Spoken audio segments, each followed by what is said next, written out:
Je suis présentement en compagnie d'un auteur. Il s'agit de M. Danny Leclerc. Un auteur d'origine bérivraine, en fait, et il vient de lancer son deuxième roman qui a été très bien accueilli par la critique. Il s'intitule Le Saint-Christophe. Il est là pour nous le présenter. Alors, bienvenue à l'émission. Ben, bonjour. Ça va bien? Oui, ça va très bien, toi? Ben oui, content d'être ici, de pouvoir parler de mon nouveau bébé. Oui, de retour dans ta ville natale pour Ouais, l'occasion. toujours avec un grand plaisir. Ouais. Pour un Bérivrain, c'est ça. Toi, t'es né à la baie, t'as grandi ici. À un moment donné, t'as quitté. Qu'est-ce qui t'a amené vers l'écriture? Je te dirais que j'ai toujours été dans l'écriture. J'ai toujours écrit, j'ai toujours lu en malade, d'aussi loin que je me souvienne. J'ai toujours une passion pour la lecture. Mhm. Mon premier vrai livre, je l'ai écrit à 8 ans. C'est un OK. petit truc scolaire que je me rappelle que mon père avait tapé sur une vieille machine. On n'avait pas d'ordinateur dans ce temps-là. C'était tapé avec une espèce de papier carbone.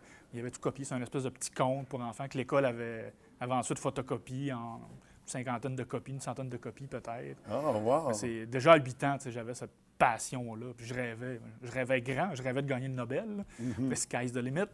Mais déjà, j'avais cette passion-là. Donc, ça ne m'a jamais quitté vraiment.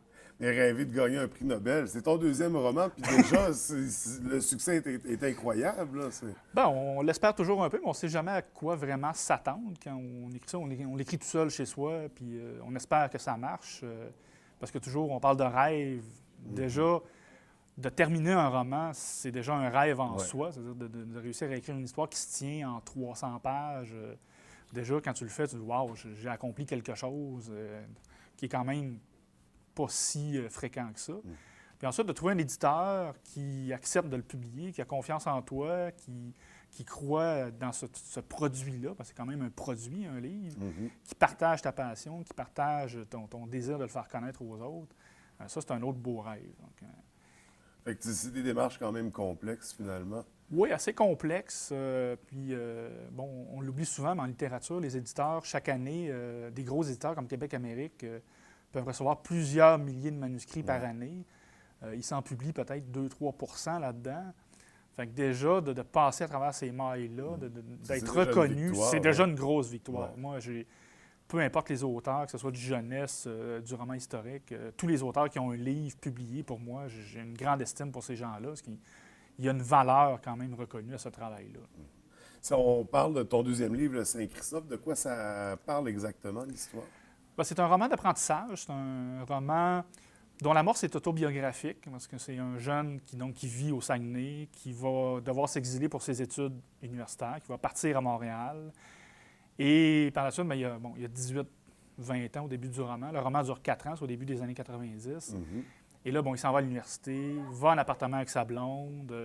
Ça va être les premières trahisons amoureuses, les premières déceptions avec les amis, les illusions perdues un peu. Donc, tous ceux qui ont déjà vécu l'université, qui ont déjà eu des questionnements dans cette période-là, parce qu'on l'oublie souvent, à 18-20 ans, c'est la période des grands questionnements, Ouais, des ouais, grandes les interrogations. questions fondamentales, les crises existentielles.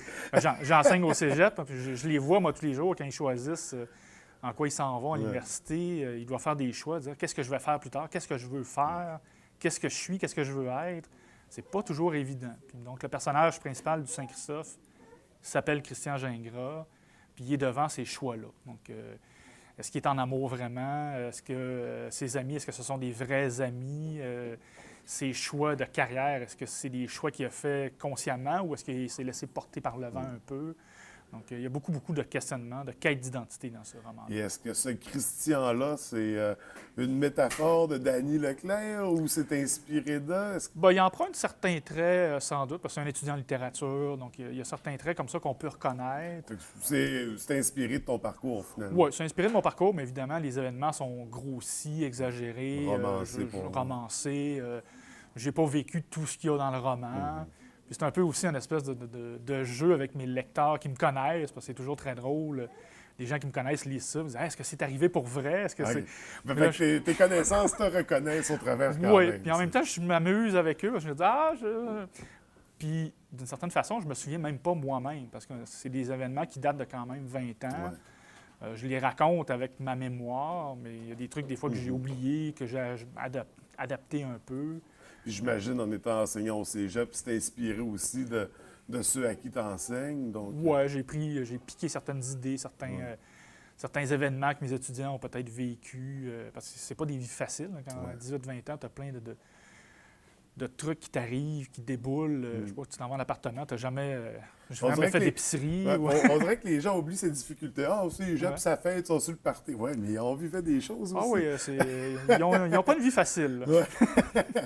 Fait que ça raconte, en gros, c'est ça. C'est le parcours d'un jeune entre le cégep et l'université qui quitte pour ses études. Donc, les premières années universitaires, les recherches, toutes les expérimentations. Bon, c'est un roman qui parle beaucoup de sexe, de drogue, de rock aussi, parce que début des années 90, c'est les années grunge, c'est les années métal.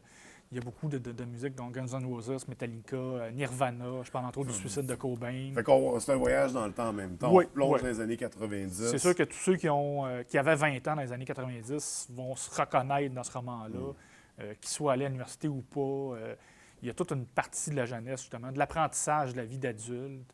Parce que c'est un rite de passage. On n'a plus de rite de passage dans nos sociétés aujourd'hui. Qu'est-ce qui fait qu'on devient adulte du jour au lendemain? On ne le sait pas. C'est vraiment par notre apprentissage, nos expériences, qu'on le devient. Ouais. C'est quoi la difficulté quand on écrit c'est pas un roman autobiographique, mais qui est inspiré d'eux, mais c'est quoi la difficulté à replonger justement comme ça dans le passé pour...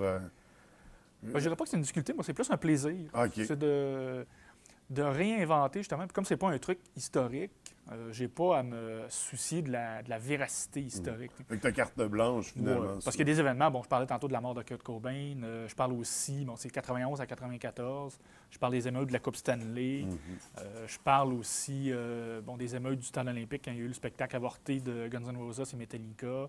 Je me suis inspiré des fois des trucs. Maintenant, aujourd'hui, avec Internet, c'est génial. Parce on peut les revivre. On peut revivre des trucs. Il y a des reportages qui sont disponibles. Donc, on a un blanc de mémoire, on peut aller voir ces trucs-là. Mais c'est plus un plaisir, justement, d'imaginer puis de faire de ces événements-là la toile de fond d'une histoire qui se tient. Présentement, tu es de passage en région au Saguenay pour présenter ton livre.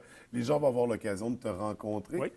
À quel moment on va pouvoir justement venir te voir pour des signatures, pour discuter avec toi? Bien, déjà, ce soir, à Chicoutimi, c'est au pub L'Urbain, dans le restaurant L'Artiste, à Chicoutimi, 416 rue Racine.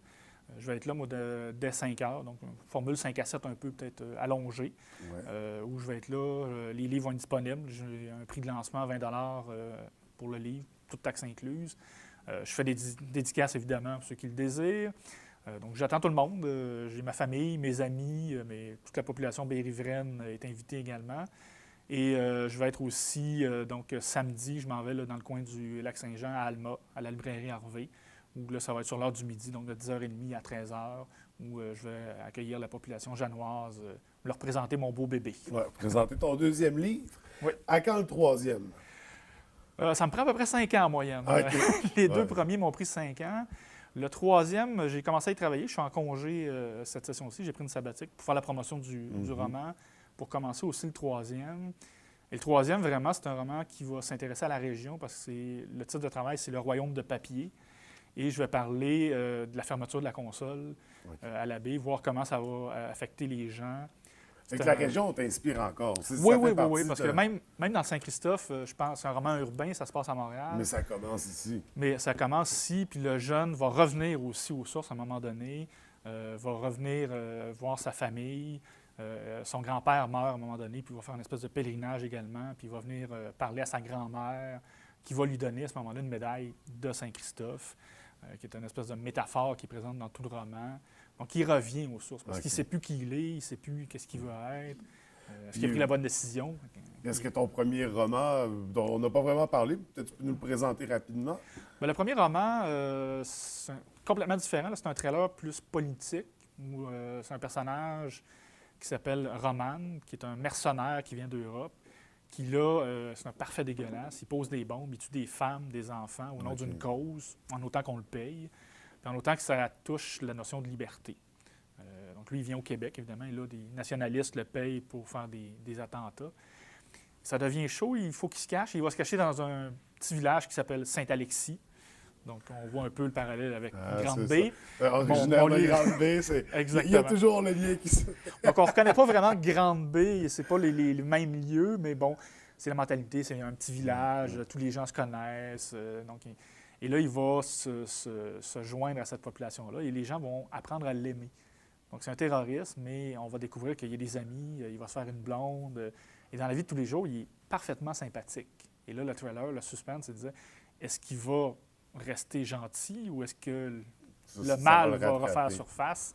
Donc ça, c'est le trailer qui est dans le roman. Fait qu'un roman à découvrir aussi de toi. Aussi. J'en aurai quelques copies d'ailleurs ce soir à 10 $. Fait que ceux qui sont intéressés. Super, fait que les gens vont pouvoir s'en procurer aussi. Différent, mais tout aussi intéressant. Ouais, moins biographique. Celui-là, c'est vraiment, on est carrément dans l'imaginaire. Mais 2 tons différents, mais 2 bons romans. Pour ceux qui voudraient plus d'informations et qui n'ont pas l'occasion d'aller te rencontrer, est-ce que tu as un site Internet, un Facebook? La meilleure façon de prendre l'information sur le roman, c'est le site de l'éditeur, Québec-Amérique, où il y a une page sur mon roman, donc une courte présentation biographique. Qu'on peut commander, je pense, par le site. On peut commander aussi par Internet, donc il y a un format EPUB qui est disponible, etc.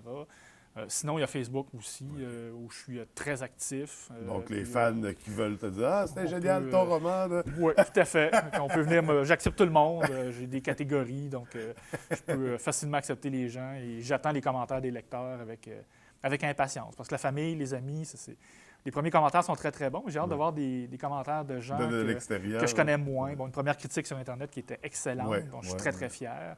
Mais j'en attends d'autres et je suis sûr qu'il va en avoir d'autres. Bien, Danny Leclerc, merci beaucoup. C'est moi qui vous remercie. Ben oui, puis écoute, on attend déjà le 3e. Ça fait que dans 5 ans, on prend un rendez-vous pour 2017. Dans 5 ans. Ou peut-être avant. Merci beaucoup.